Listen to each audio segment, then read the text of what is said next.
I must go soon. I expected that. It's funny how you always show up for life's great crises and then just melt away like the Holy Ghost. I'm sorry you're not happier about the baby. Before she was born, I said I hated her.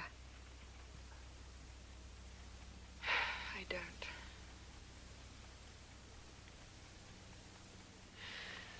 What I wouldn't give if she were yours instead of Luke's. Meggie. Oh, Ralph.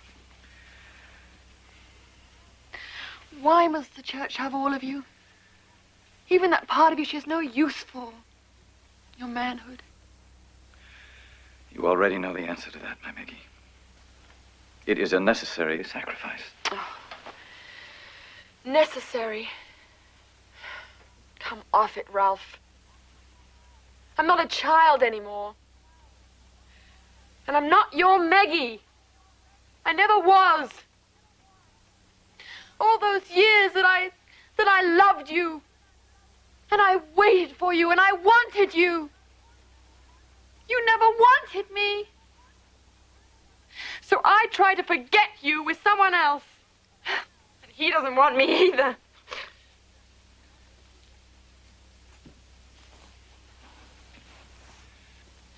You think you're no ordinary man. But there's not a penny's worth of difference between you and Luke O'Neill. You're both just great big hairy moths bashing yourselves to pieces over a silly flame. While all the while out there in the cool night, there's food and love and babies to get. Oh, do you see it? Do you want it? No. And so it's back after the flame again, until it kills you. God knows how much I've hurt you.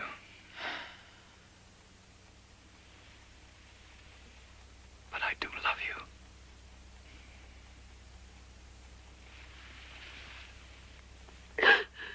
Yes, you love me. And God more than me. And yourself most of all, Ralph. Yourself and your ambition.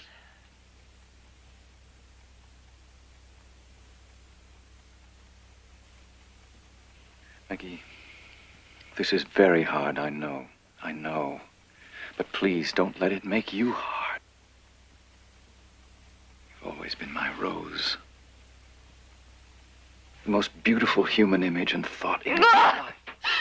An image, a thought. That's all I am to you, isn't it, you romantic, dreaming fool? You haven't the least idea what real love is. Oh, go away! I can't bear to look at you anymore. And there's one thing you've forgotten about your precious roses, Ralph. They've got nasty, hooky thorns.